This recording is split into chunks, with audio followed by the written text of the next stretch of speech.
दोस्तों नमस्कार। आज हमारा नेक्स्ट चैप्टर है मेडिकल एस्ट्रोलॉजी में, जिसमें हम डिस्कस करेंगे तीन चीज़ों के बारे में कि हमारे संचित कर्मा क्या होते हैं, नंबर 1, नंबर 2 प्रारब्ध एंड नंबर 3 क्रियमाण। इससे पहले कि हम आगे डिटेल में जाएं, हो सकता है कि ये जो लेक्चर है कुछ लोगों को, जो आप लोग सुन रहे हैं, थोड़ा सा बोरिंग जाएगा, लेकिन मेरी रिक्वेस्ट है कि प्लीज़ आप इसको ध्यान से सुनिएगा। रेदर जिन लोगों को मेडिकल एस्ट्रोलॉजी सीखनी है उनसे मेरी रिक्वेस्ट है कि प्लीज़ इसको बेशक आप अगर 2 बार भी सुनना चाहें तो 2 बार ज़रूर सुनिएगा, बिकॉज़ ये जो लेक्चर मैं अभी देने वाला हूँ चैप्टर नंबर 2 में, इसका एक बहुत ही बड़ी इम्पोर्टेंस है आगे कि रोगों को, जो पास्ट लाइफ के जो रोग होते हैं उनके ऊपर आपको कैसे कमांड लेनी है, कैसे अंडरस्टैंड करना है। अगर आपने इसके बारे में अगर अंडरस्टैंड नहीं किया, इस लेक्चर को अच्छे से नहीं सुना, तो मेडिकल एस्ट्रोलॉजर तो बन जाएंगे आप लोग, लेकिन जो बेसिक जो फंडामेंटल होते हैं वो आप समझ नहीं पाएंगे। बिफोर वी गो हैड, जैसे कि अगर हम बात करें तो हम सब लोगों को मालूम है कि आत्मा जो है हमारी, the soul we have in this body, this is mortal, immortal. So आत्मा अमर है, and as per the nature's rule, जब भी आत्मा किसी नए शरीर को धारण करती है तो इंसान के जो कर्मस होते हैं अपने, अच्छे या बुरे कर्मस, तो अच्छे बुरे कर्मस के हिसाब से ही वो किसी योनि में प्रवेश करती है। जैसे कि बहुत सारी योनियां हैं। अगर हम सनातन की बात करें तो उसमें मेंशन है कि 84 लाख योनिस। तो आप सोच लीजिए कितना बड़ा होगा हमारा ये अर्थ, एंड कितनी ही ज़्यादा इसमें स्पीशीज़ होंगी। और लाइक अभी तो हम कितनी ही सारी स्पीशीज़ हैं, उनको तो आज तक हम ढूंढ भी नहीं पाए हैं। सो मैं इसको लेक्चर को कट शॉर्ट करूँगा, ज़्यादा डिटेल में नहीं लेके जाऊँगा, so that it should be understanding, clean understanding with you people. So पहले हम शुरू करते हैं व्हाट वी कॉल संचित कर्मस। संचित कर्मस वो होते हैं जो वर्तमान समय में जो कर्म होता है इंसान का, चाहे वो हम अभी काम को कर्म कर रहे हैं, या जो हमारे पास्ट लाइफ के जो कर्मस हैं। और पास्ट लाइफ कौन सा, नॉट ओनली दिस लाइफ, ये लाइफ के जो कर्मस हैं वो तो संचित मीन्स कि संचय करना, एक कर्म करना, उसका संचय करना। तो इस जन्म के भी कर्मस और जन्मांतर, because when we talk about सनातन एंड 84 लाख यूनिस, तो we will have to understand कि कितने ही सारे जन्म हो चुके हैं एक इंसान के। तो वो जितने भी उन जन्मों में कर्मस हैं उनका संचय, और ये यूसेज कैसे होता है इनका, ये भी मैं आपको बताऊंगा। अगर हम संचित कर्मा की बात करें तो मान लेते हैं, like we need to take an example, कि एक इंसान के बहुत अच्छे पास्ट में बहुत अच्छे कर्मस हैं किसी लाइफ में। सो ये जितने भी अच्छे या बुरे कर्मस हैं उनको एक बार में नहीं भोगा जा सकता किसी एक लाइफ में। उसके लिए हमें डिफरेंट लाइफ लेनी पड़ेंगी, डिफरेंट अलग अलग जन्म लेने पड़ेंगे। इसका एक एग्जांपल दे देता हूँ मैं आपको। सपोज़ कीजिए कि किसी इंसान ने किसी लाइफ में कुछ ऐसे कर्मस किए हैं कि he is suppose to take birth as handicapped, लेकिन उसने ऐसे भी कुछ कर्मस किए हैं बहुत अच्छे कि उस किसी जन्म में वो स्पोर्ट्स में जाएगा, और वो भी धावक, रेसर बनेगा। नो व्हाट, अगर वो हैंडीकैप्ड हुआ, अगर उसकी लेग्स काम नहीं कर रही हैं, तो स्पोर्ट्स पर्सन कैसे बनेगा, वो भी धावक। तो इसलिए मैंने कहा कि जितने भी ये हमारे संचित कर्मास हैं, जितनी भी लाइफ की, तो वो एक बार क्यों नहीं एक बार में नहीं मिलेंगे उनके अच्छे फल। जो कुछ अच्छे या बुरे फल मिक्स मिलेंगे। इसके टेक्निकल रीजंस हैं एस्ट्रोलॉजिकली, बिकॉज जब भी किसी एक इंसान का जन्म होता है तो बहुत ही नेचर को भी प्लान करना पड़ता है, बिकॉज एक टाइम सेट करना पड़ता है एक नेचर को भी, कि किसी एक आत्मा को अगर पृथ्वी लोक पे भेजना है तो उसके अच्छे या बुरे कर्मास का, because when we say that we believe in astrology and astrology का प्लानिटरी पोजीशन का बहुत बड़ा इम्पैक्ट है हमारे ऊपर, तो हमें ये भी समझना पड़ेगा कि वो जो इम्पैक्ट है एक पर्टिकुलर ग्राफ, एक फ्रेमवर्क तैयार करना कुंडली का, आप सोच लीजिए नेचर का कितना बड़ा रोल प्ले होता होगा कि किसी एक इंसान को पृथ्वी पे भेजना है और उसका जन्म भी होना चाहिए और उसकी लाइफ को सेट करना है, तो वो कौन सा चार्ट आए। और हम लोग तो आज भी छोटी छोटी स्टडीज़ करते हैं एस्ट्रोलॉजी में, लेकिन वो उसका नेचर का कितना बड़ा सिस्टम होगा कि वो हर एक इंसान के बारे में डेटाबेस बनाया हुआ है, हर एक इंसान के संचित कर्मास या whatever the another karmas are there, उनका डेटाबेस बना रहा है एंड उसको लाइक उसको कंबाइन कर रहा है एंड उसका एक वैल्यू निकाल रहा है कि कौन सा इंसान किस समय पे जन्म ले, और उस हिसाब से उसके जो कर्मास हैं वो अच्छे और बुरे उसको सब मिले। इस तरीके से हमें सोचना है। और इसका जो इम्पैक्ट है संचित कर्मा की, अभी हम बात कर रहे हैं फर्स्ट वाले की, अभी 2 पेंडिंग है। संचित कर्मा में जो हमारी जो कुंडली इम्पैक्ट करती है, अभी हम एस्ट्रोलॉजिकली कनेक्ट करेंगे, हमारा लगन चार्ट इसके साथ डिपेंडेंट होता है। एंड लगन चार्ट के साथ साथ हमारा D9 चार्ट, जिसको हम नवांश कुंडली कहते हैं, कि लगन कुंडली में कौन से ग्रह हैं और पंचम घर जो है कुंडली का वो क्या कहता है पास्ट लाइफ के बारे में।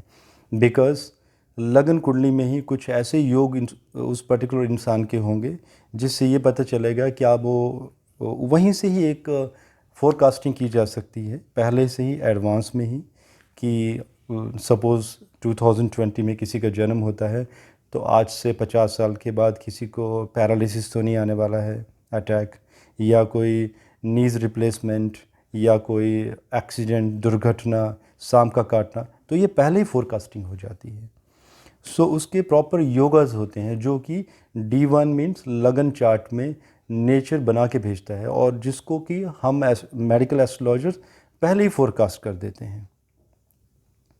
ये जो फोरकास्टिंग है इसका एक रोल प्ले है कि जो लगन कुंडली है, not these are the technical things, ये आप लोगों को मे बी जब आप जो मेरे लेक्चर्स होंगे अराउंड 60 और 70 नंबर का जो लेक्चर होगा may be near by that, तब आपको ये फंडामेंटल याद आएंगे कि अब इसमें जो मैं बता रहा हूँ जो नवांश कुंडली है D9 चार्ट, उसमें जो आपका लगन बनेगा तो उसकी एक बहुत बड़ी इंपॉर्टेंस रहती है। वहाँ से पता चलता है कि पास्ट लाइफ का क्या मेजर कनेक्शन है और आपका वो D9 चार्ट क्यों बना, उसमें वो लगन क्यों आया। अभी इसके बारे में अभी डिटेल में जाके फ़ायदा नहीं है, because otherwise it will be difficult for you people to understand. अभी आप इतना ही याद रखिए कि लगन का D9 के साथ कनेक्शन बनेगा तो उसमें पता चलेगा पास्ट लाइफ के कनेक्शन के बारे में, और कैसे होगा वो आगे हम डिटेल में एनालिसिस करेंगे। नाउ, कभी आप लोगों ने सोचा है कि कुछ लोग, देखिए हम सब लोग कहते हैं कि अगर अच्छा लाइफस्टाइल बना के रखेंगे, इम्यून सिस्टम अच्छा रखेंगे, बिकॉज आजकल भी जैसे कि समस्या चल रही है कोविड-19 की गई, तो गवर्नमेंट के भी बहुत सारे like there are lot of official website में जिसमें कि बहुत कुछ आ रहा है कि हमें इस तरीके से अपना इम्यून सिस्टम बढ़ाना चाहिए। क्या आप लोगों ने कभी नोट किया होगा कि कुछ ऐसे लोग भी हैं जो कि बिल्कुल भी अपनी हेल्थ का ख्याल नहीं रखते हैं। इनफैक्ट कुछ लोग ड्रिंक बहुत ज़्यादा करते हैं, उसके बावजूद भी उनका लीवर कभी ख़राब नहीं होता। कभी सोचिएगा ऐसे क्यों होता है? Because of their. एस्ट्रोलॉजी से संबंधित और भी जानकारी के लिए हमारे चैनल को सब्सक्राइब करें एंड बेल आइकन पर क्लिक करना ना भूलें। Good karmas in past life. इसलिए मैटर करता है कि पास्ट लाइफ के कर्मास क्या हैं। अगर हम एग्जांपल ले लेते हैं, कुछ ऐसे लोग भी हैं जो बहुत परहेज करते हैं and they are very discipline about their diet, routine gym, exercise, pranayama, whatever it is, all the exercise. Immune system को बढ़ाने के लिए बहुत कुछ करते हैं, उसके बावजूद भी वो लोग रोगग्रस्त हो जाते हैं एंड कुछ दुर्घटनाएं भी हो जाती हैं उन लोगों के साथ, बहुत बड़ी बड़ी। ये क्या है? It's all because of past life connections. इसके बाद हम कवर करेंगे प्रारब्ध।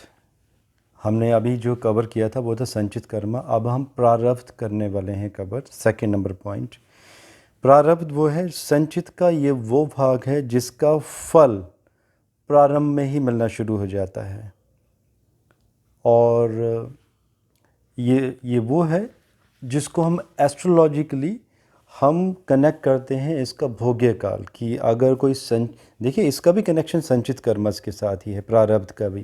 प्रारब्ध बेसिकली मैं फिर कहता हूँ प्रारब्ध वो है जो संचित कर्मस हैं हमारे एंड जिनको हम यूटिलाइज करेंगे, तो उसका जो ड्यूरेशन है, जो हमने उसको भोगना शुरू कर दिया है, तो उसका ड्यूरेशन कितना रहेगा, कितने ड्यूरेशन तक हम उसको भोगेंगे, चाहे वो अच्छे फल हों या बुरे हों, या उसका एंड कब होगा। सपोज़ मान लीजिए कोई अगर जन्मजात रोग है जिससे कि श्योर हो चुका है, पहले ही प्रिडिक्ट हो चुका है कि ये जो रोग है ये लाइफ टाइम चलेगा एंड किसी को भोगना पड़ेगा, then what, how long will it go.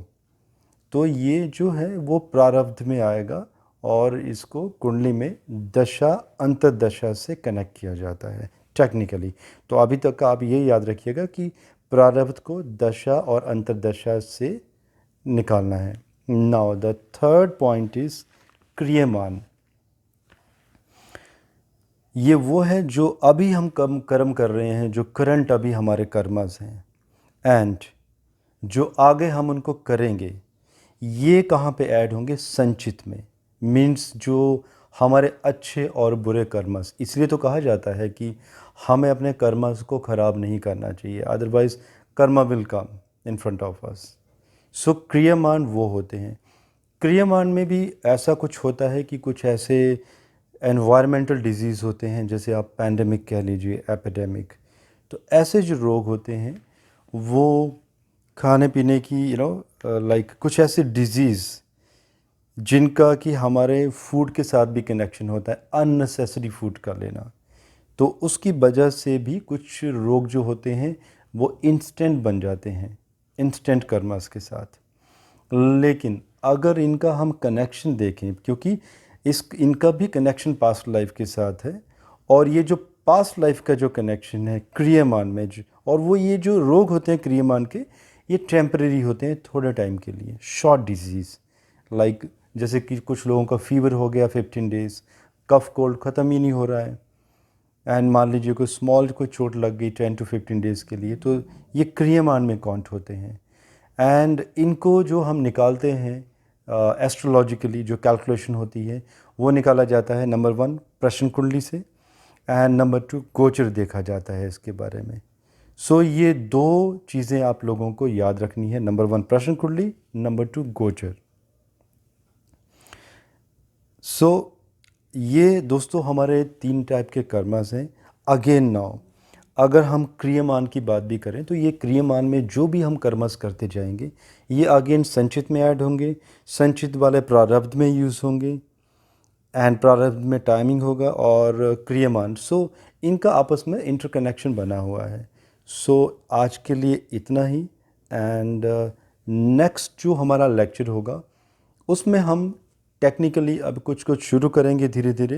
And I have already told you कि ये हमारे जो लेक्चर्स आगे जाने वाले हैं अभी, so these are going to be infinite lectures. मुझे नहीं पता मेरे बाद आगे कौन बनाएगा, but there will be no limit, because जितनी मेरे पास नॉलेज है I keep on giving you everything.